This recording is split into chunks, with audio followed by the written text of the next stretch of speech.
어제만 해도 오늘 예배 드릴 때 많이 지장받겠다. 비가 200mm 이상 오겠다. 그래서 걱정했고 아침 새벽에 일어나서 비가 오는 걸 보면서 하나님 우리 성도들이 종이 비행기가 되어서 비 맞으면 다 추락하지 않게 하시고 진짜 하나님의 은혜의 비행기로 되어서 비를 뚫고 오게 해주세요 했는데 어떤 분은 빛과 소금이라 그래서 비가 오면 빛이 가려지고 소금은 녹는다고 안 녹는다잖아요. 그런데도 이렇게 또 은혜 가운데 여러분 예배당에 와서 함께 예배드리게 돼 너무 감사합니다. 저는 주일날 되면 이 빈자리, 할머니 이빨 빠진 것처럼 빠진 이 자리를 보면서 하나님 저 자리에 있는 분들이 코로나로 지금 집에서 계시는데 언제 올까요? 제가 요즘 안식월로 인해서 주중에 잠깐 공기 좋은 데서 쉬고 있는데요. 쉬고 있지만 몸은 아니야. 근질근질해요. 그런데 또 안식월이라고 선포해놓고 주책맞게 주중에 오면 우리 부목사님이 싫어해. 이제 이 교회는 지금 주중에는 완전히 부목사님이 영역인데 그 영역 표시에 들어가면 안 될 것 같아가지고 생각도 하기도 해요. 그래서 지금은 예배 시간인데 지금은 기도 시간인데 지금 뭐 하겠는데 이런 생각들을 하고 있습니다. 그러면서 제가 뭔 생각을 했느냐, 오늘 이렇게 빈자리에 지금 몇 개월째 안 나오시는 분들은 무슨 생각을 하고 있을까? 혹시 사이다 한 잔 마시면서 이대로 그러고 있지 않는가? 제가 말하는 사이다는 또 뭔지 모르겠어요. 여러분 정말 우리가 예배 드릴 수 있다고 하는 건 귀한 은혜입니다. 이거는요 어떤 환경이 아니라 내가 환경을 만들어서라도 예배를 드려야 합니다. 왜냐하면 예배는 우리의 생명줄이기 때문에 그렇습니다. 예배는 하나님이 우리에게 주신 최고의 축복이 예배입니다. 이 장마철 되면 그전에 우리 어머니가 하시는 말씀이 있어요. 장마철 홍수에 마실 물이 없단다 이 얘기를 합니다. 그게 뭔지 몰랐어요 어릴 때는. 근데 나중에 보니까 정말 장마철에 홍수가 지니까 이 우물물이고 뭐고 간에 다 흙탕물이 돼서 마실 물이 없더라고요. 지금 이 시대는 장마의 시대이지만 사실 어찌 보면 풍요로운 시대예요. 먹을 것, 입을 것, 놀 것 hun지예요. 코로나라고 하는 이 바이러스로 인해서 여러 가지 제재가 있지만 사실 입고 놀고 먹는 거에 대한 제재는 거의 없어요. 오히려 정부에서는 보조금까지 줘가면서 놀으래요. 얼마 전에 저한테도 이렇게 연락이 왔어요. 우리 교인들 영화 구경하고 싶으면 극장 가고 싶으면 연락을 하면 지원금을 주겠다고 1인당 5,000원인가 6,000원이 보조를 해준대요. 그래 한번 저도 영화관에 가서 영화 보면 어떻겠는가 했더니 거기는 우리 교회처럼 환기가 안 돼 있잖아. 그런데 거기 보조금까지 준다고 그래요. 자, 지금까지 한마디로 말하면 지금은 다 풍요로운 시대예요. 놀고 싶어도 보조해주고 쉬고 싶어도 보조해주고 직장 안 가도 이제는 보조해주고 이 아주 보조해주는 게 나아요. 그리고 어떤 때는 소고기 사 먹으라고 10만 원씩 주기도 하고.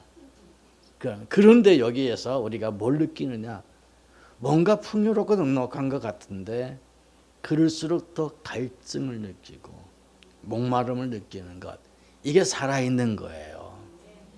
살아있는 사람은요 더 신선하고 더 귀한 걸 찾는 거예요. 믿습니까? 오늘날 우리가 집에서 예배 드리려고 해도요 기독교 TV만 해도 몇 개인지 몰라. 요즘 얼마나 많이 생겼는지 몰라요. 유튜브만 봐도요 말씀이 좔좔 나와요. 저는 그래서 이번 코로나 사태 끝나면 우리 교회 예배 시랑이 다 지금 유튜브 있는 거 다 지우라 그러려고 그래요. 왜? 내가 아니라도 더 설교 잘하는 사람들 설교 엄청 많이 나와 있어. 섞이면 공해가 돼갖고 분별력이 사라져가지고 뭐가 뭔지 모를 수 있어요.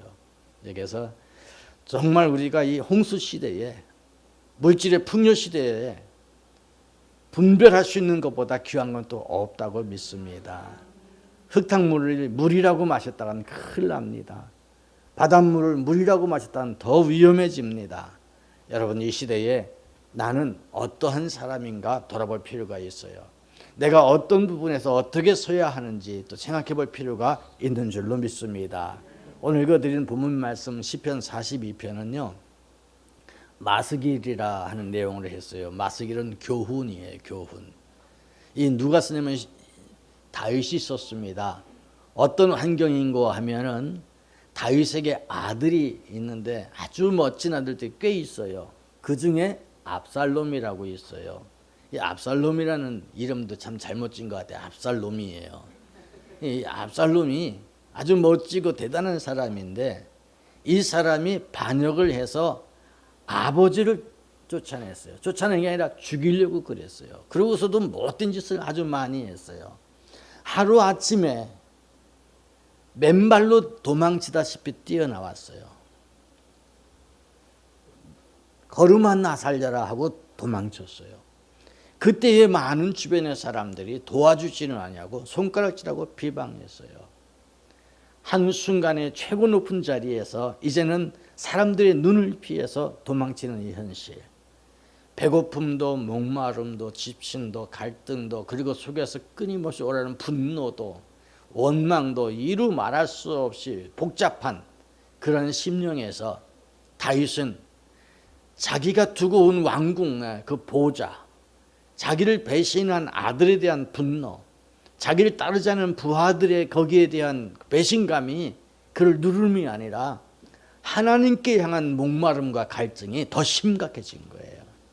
힘들고 힘들수록 어두우면 어두울수록 빛을 찾고 주님을 찾는 모습, 이게 내가 이새의 아들 다윗을 만나니 내 마음에 합한 자라.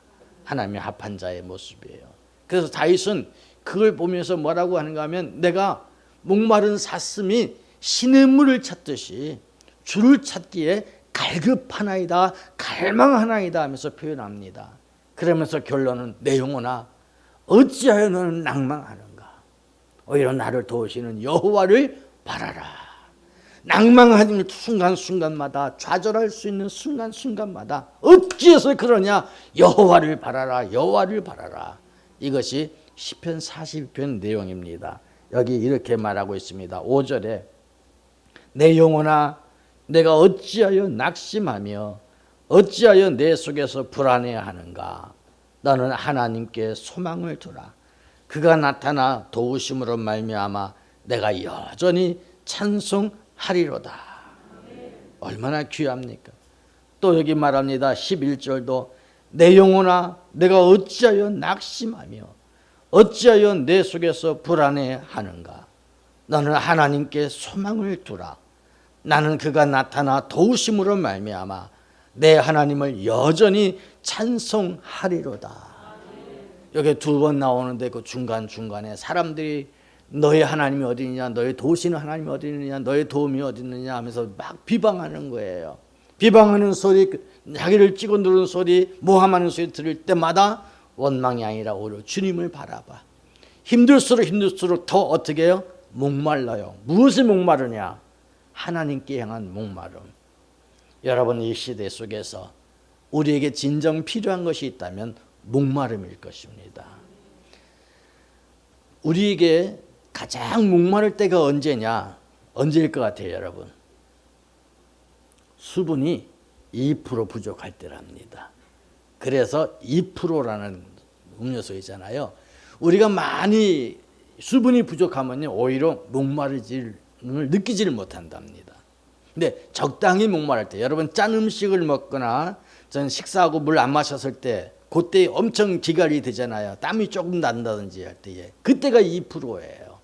그 2% 부족할 때가 제일 갈증이야. 그때에 물을 마시면 시원하고 이제부터는 뭐 목마름이 별로 없어요. 여러분, 제가 20일 금식을 수시로 했었는데요. 금식을 한참 하다 보니까 배고픈 생각이 없어져요. 한 이틀 정도, 3일 정도 때가 제일 배가 고파. 2% 부족할 때예요. 오늘날 여러분이 하나님 앞에 목마를 때가 언제냐? 2% 부족할 때예요. 그런데 너무 많이 부족하면 아예 예배 드릴 생각도 안 해요. 예. 교회 오라고 얘기하면 귀찮고 짜증나고 그래. 왜? 한참 부족하는 거야. 이때가 위험한 줄로 아시길 바랍니다. 사람이 건강한 사람은요, 꼬집으면 아픔을 느끼는 거예요. 여러분 몸에서 열이 나거나 아플 때 이거 괴롭고 짜증난 게 아니라 아, 내가 살아있네 하는 거예요. 진짜 힘든 사람은 통증을 못 느끼는 거예요. 통증을 못 느끼면 심각합니다. 오늘날 우리들이 신앙생활하면서 이 아픔을 몰라요.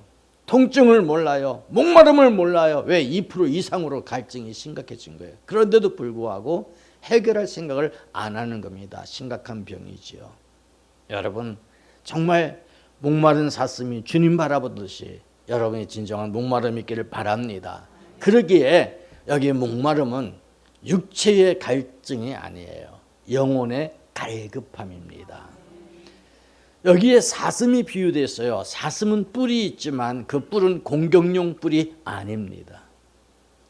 사슴은 눈이 크고 아름답지만 그 사슴의 눈은요, 슬픔의 눈이에요. 눈만 크지 겁이 많습니다. 길거리 가다 보면 로드킬이라고 해서 차에 치여서 죽은 짐승들이 많아요. 대부분 사슴과 고라니 같은 것들이에요. 무기가 없어요. 자, 그런데 사슴들이요, 목이 마를 때는 어디 가서 마시느냐? 집에서 생수시켜 마시지 않습니다. 시냇가에 내려와요. 제가 요즘 쉬고 있는 곳이 아주 시냇물이 잘 흘러요. 그거 보면서 시냇가에 심겨진 나무를 보면서 제가 시냇가에 심겨진 나무에 대해서 묵상하고, 그리고 비가 오고 흐르는 물을 바라보면서 저 많은 물들 중에 내가 마실 수 없음을 생각하면서 목마름이라는 설교를 생각해 봤습니다. 여러분 시냇가에 흐르는 그 물에 사슴이 와서 물을 마시는데 얼마나 여러분 목가적인 풍경이고 멋있어요. 그림을 그린지 사진을 찍으면 멋있을 거 아니에요. 그러나 사실은 그렇지 않습니다. 사슴이 목이 말라서 물을 마시러 오는데요, 여기에 유대지방에, 지금 다윗이 살던 유대지방에는요, 건기와 우기로 나뉘어져요. 그 건기, 우기 때는 목마른 사슴이 별로 없어요.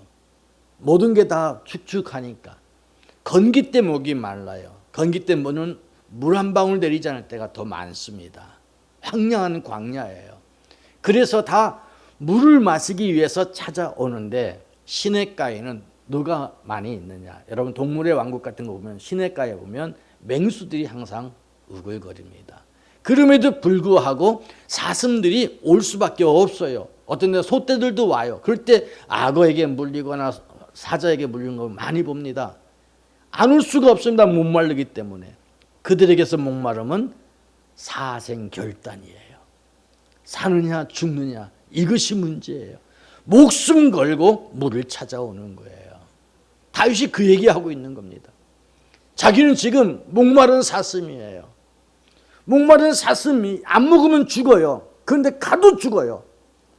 그러나 그 갈증이 가도 죽는 거 알면서도, 맹수가 있는 거 알면서도 가서 물을 마셔야 되는 거예요. 그게 얼마나 갈급한 심령일까. 다윗은 여호와 하나님께 향한 갈급한 심령을 그렇게 표현하고 있습니다. 오늘 저와 여러분 정말 하나님께 향한 이런 갈급함이 있습니까?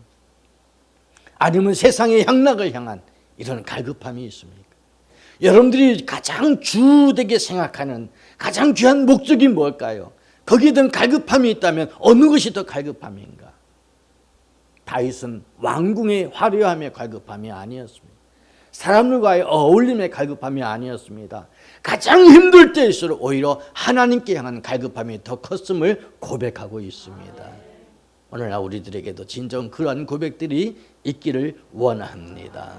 그러면 이 영혼에 대한 갈급함의 포인트가 어디 있느냐? 그것이 바로 여호와 하나님 앞에 갈망하고 갈급한, 여기에 하나님을 갈망하는, 갈급은 아주 급하게 찾는 거고 갈망은 간절히 바라는 거예요. 우리 지난 주간에 한 분이 돌아가셔서 이렇게 나라가 참 많이 시끄러웠잖아요. 두 분이 돌아가셨는데 근데 한 분 돌아가실 때 그 과정에 자살이라고 하는 게 있어요. 이 자살. 우리 한글은 참 귀하게 오른쪽으로도 읽을 수도 있고 왼쪽으로도 읽을 수 있고 세로로도 읽을 수 있고 가로도 읽을 수 있어요. 그래서 한국 사람의 말은요, 해석하기 나름이래잖아요. 자살을 왼쪽으로 읽으면 뭐가 될까요? 살자가 돼요. 살자가 돼요. 이 살자 얼마나 귀한 말이에요. 여러분, 자살 내 목숨 내가 끊은 건데 아니에요. 내 목숨 하나님의 것이에요. 그걸 내가 끊었을 때 이건 살인죄입니다. 여러분, 자살은 아름다운 게 아니에요. 자살은 살인이에요. 자살을 할 때 회개할 기회가 있다면 한편 강도와 같이 낙원에 이룰 수 있을 거예요. 근데 자살할 사람이 회개할 기회를 찾을 수 있는 시간이 없어. 아주 악한 마음 품기에 독한 마음 품기에 자살할 수 있는 거예요. 여러분, 그걸 바라보면서 한 사람의 죽음에 대하여 뭐 그의 공과 사는 반드시 있잖아요. 빛과 어둠은 반드시 있어요. 그 부분에서 어느 쪽을 생각하느냐, 그게 중요한 게 아닙니다. 우리의 믿음의 사람들은 그걸 바라보면서 뭘 봐야 되느냐, 저의 영혼이 어디로 갔을까를 봐야 돼요. 영혼에 대한 갈급함이 필요한 거예요. 영혼에 대한 갈급함이 있는 사람이 하나님을 향하여 갈급할 수 있는 거예요. 와, 저 사람은 시장도 했었구나. 와, 저 사람은 육군 대장도 했구나. 멋있다. 그렇게 생각하지 말고 저 영혼이 어디로 갈까? 한 줌의 흙으로 돌아가는 것은 짐승이나 사람이나 똑같습니다. 그러나 그 영혼이 가는 것은 다릅니다. 함께 밥을 먹고 함께 잠을 자고 함께 웃고 떠들어도요, 그들이 가는 종착점이 달라요. 돌아갈 내 고향 하늘나라예요. 믿습니까? 이 갈급함, 하나님을 향한 갈망은 영혼에 대한 갈급함이 있을 때 갈망이 되는 거예요. 오직 주만 바라보나이다. 오늘날 저와 여러분에게는 어떤 것이 있는가를 생각해 볼 수 있기를 원합니다. 사랑하는 성도 여러분, 사슴이 목숨 걸고 물을 찾아 가듯이 우리가 삶의 가장 중요한 것은 여호와 하나님인 줄 알아서 나를 부인하고 묵묵히 주를 따라갈 수 있다면 그보다 더 귀한 것은 없는 줄로 믿습니다. 그렇다면 하나님을 갈급하고 갈망했던 다윗, 그의 인생은 실패였을까 성공이었을까? 다윗을 바라볼 때 우리가 공과 사를 얘기할 수 있어요. 자, 다윗을 볼 때 과와 공을 나눌 수도 있단 말이죠. 여러분, 다윗의 잘못이 있을까 없을까? 다윗을 청문회 한다면 청문회 통과할 수 있을까요? 못할까요? 만약에 이 시대에 다윗을 여기다 앉혀놓고 여야 의원들 대단한 사람들 불러놓고 청문회 하면요, 다윗은 지금 감옥에 가 있어야 돼요. 다윗은 부끄러워서 얼굴도 못 들어야 돼요. 다윗은 그런 사람입니다. 청문회 통과할 수가 없어요. 그런데 성경은 다윗을 향해서 하나님의 마음에 합한 자라고 그랬어요. 왜 그럴까? 하나님을 향한 것이 세상의 잘못된 것 이상으로 다 커버되기 때문에 하나님은 우리의 장점을 보시지 단점을 보는 게 아니에요. 언젠가 식사를 하는데 우리 식구 중에 한 사람이 세상 돌아가는 부분에 있어서 부정적인 얘기를 해요. 그래서 내가 웃었어요. 내 눈이 어느 쪽을 보느냐에 따라서 밝을 수 있고 어두울 수 있다. 믿습니까, 여러분? 밥을 먹어도요, 어떤 마음으로 먹느냐에 따라서 밥이 소화가 될 수 있고 소화가 안 될 수가 있어요. 여러분의 삶에 하나님은 어느 쪽을 볼까 생각해 봐요. 여기 있는 이 저를 하나님의 나라에서 청문회 한다면 저는요, 아마 그 춘향이가 맸던 이거 있죠, 이거 칼 차고서 하늘나라 감옥에 가 있을지 몰라. 그런데 하나님은 그거 안 보여요. 뭘 보느냐? 내 마음이 주께 향했느냐, 세상을 향했느냐, 그거 보시는 거예요. 자, 여러분에게 다시 물어봅니다. 여러분 무엇에 갈급합니까? 무엇이 갈급한가 생각해 봐요. 내가 지금 무엇이 갈급한가? 세상의 것에, 육체적인 것에, 하나님의 것에, 영적인 것에 무엇이 갈급한가? 나에게서 제일 중요한 게 뭔가? 우리가 잘 아는 소유문답 제1번에 사람의 제일 된 목적이 무엇인고 하고 묻습니다. 사람의 제일 된 목적이 하나님을 영화롭게 하는 것과 영원토록 그를 즐거워하는 것. 하나님과의 관계가 사람의 제일 된 목적인데, 오늘날 우리 예수 믿는다고 하면서도 우리의 목적은 무엇을 먹을까, 무엇을 마실까, 무엇을 입을까가 주 목적이 되고 있지는 않습니까? 예수 믿으면서도 뭔가 신분적인 상승을 노리고 온다면 우리 심각한 겁니다. 다윗처럼 왕궁을 잃었어도, 다윗처럼 그 모든 것이 다 멸시천대가 됐어도 오직 여호와 하나님만을 갈망할 때 하나님은 그를 높이 세워준 줄 믿습니다. 자, 그렇다면 우리에게 하나님이 주신 게 뭘까? 이 목마름을 어떻게 해결하라고 줬을까? 그 목마름은 예수 그리스도이십니다. 세상에서 주는 그 물, 요한복음 4장에 보면 수가성 여인이 물을 뜨러 왔어요. 그럴 때에 주님이 말합니다. 그 물을 나에게 주라. 그랬더니 당신은 유대인으로서 어떻게 사마리아인 나한테 물을 달라 하십니까? 할 때에 네가 주는 이 물을 마시면 금방 목마를 수 있지만 내가 주는 물을 마시면 영원히 목마르지 아니하고 배에서 생수가 흘러넘치리라. 주님은 이 땅에 생수로 오셨어요. 반석에서 물이 나듯이 오신 거예요. 할렐루야. 그분이 여러분의 주님이십니다. 그분이 여러분을 이끌어가 주신 줄 믿습니다. 그 십자가의 죽으심이 우리가 영원히 목마르지 않게 했어요. 그런데 여기에 중요한 게 있어요. 주님을 마시는 사람은 세상 것에 향해서 목마르지 아니해요. 그런데 주님께 향해서는 더 목마르게 되어져 있어요. 이 말이 뭘까요, 여러분?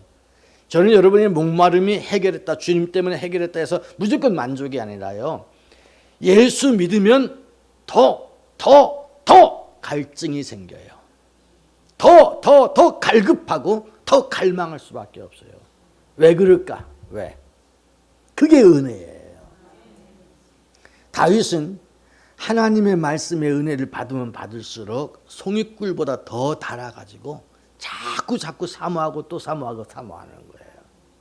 여러분이 하나님의 은혜 속에서 그리스도의 생수를 마셨으면요, 더 갈증이 생겨요. 그래서 말씀을 듣는 게 아멘. 이 말씀에 갈급함이 생기기 시작하면, 목마름이 생기기 시작하면요, 세상의 어떤 오락이나 어떤 프로그램도 귀에 들어오지 않아요. 하나님의 은혜에 충만한 축복을 받으면요, 세상의 어떤 즐거움보다 기도하는 시간이 더 즐거워질 수 있어요. 여러분들이 예배 현장에 막 오고 싶고, 찬송하고 싶고, 말씀 듣고 싶고, 교회 와서 봉사하고 싶고, 성도간에 교제하고 싶다. 그러면 여러분은 세상의 목마름이 그리스도로 말미암아 해결되어졌고, 하늘나라의 목마름이 여러분에게 임해서 더 사모하는 거예요. 이 갈증이 커지면 커질수록 여러분 영적인 축복이 커진 거고, 이 갈증이 커지면 커질수록 하나님의 은혜의 풍성함이 넘친 줄로 믿습니다. 여러분, 바다는 모든 걸 다 끌어들이기 때문에 바다예요. 그래서 다 받아들인다 해서 바다예요. 여러분에게는 어때요? 조그만 웅덩이 물일까요? 바다일까요? 다 바다가 되길 바랍니다. 그래서 한없이 주의 은혜를 삼아서 다 끌어들이는 거예요. 이걸 거룩한 욕심이라고 말합니다. 이 시대에 많은 사람들이 부자가 되기를 원합니다. 저도 여러분이 부자 되기를 원합니다. 그런데 내 영혼이 잘됨 같이예요. 먼저 하나님의 은혜의 목마름으로 주의 은혜의 충만한 축복의 부자가 되십시오. 그러면 하나님이 나머지는 알아서 채워주시는 겁니다. 제가 이경화라는 사람 한 사람 데리고 결혼했더니 알아서 살림살이까지 갖고 오고, 알아서 자기네 집안 식구들까지 다 소개하고 그러더라고요. 나는 한 사람인데 무슨 말인지 이해됩니까, 여러분? 내가 하나님 예수님만 잘 믿으면 하늘과 땅의 모든 권세가 우리에게 몰려옵니다. 이 장마철에 홍수가 많이 나는 이 시대에 진정한 목마름이 저와 여러분, 우리 할렐루야 교회에, 우리 대한민국에 있기를 주의 이름으로 축복합니다. 기도하겠습니다. 살아계신 아버지 하나님, 국가대표 감독이었던 히딩크는 아직도 배고프다 그러면서 끊임없이 자기의 앞길로 걸어갔습니다. 오늘 우리도 아직도 목마르다고 말하며 주의 은혜를 사모하고 또 사모하며 주를 갈망하고 또 갈망하면서 주께로 나아가는 저희들 되게 하여 주시옵소서.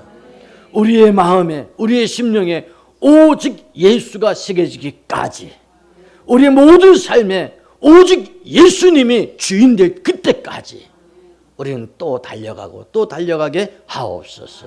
승리케 하옵소서. 영혼에 대한 갈급함이 넘치게 하옵소서. 살아계신 예수님 이름으로 기도하옵나이다. 아멘.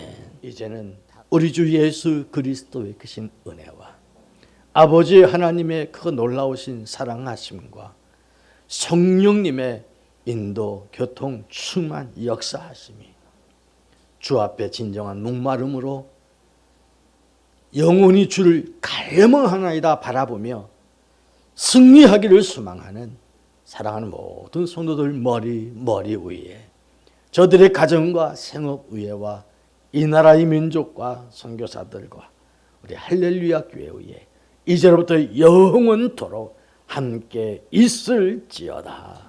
아멘.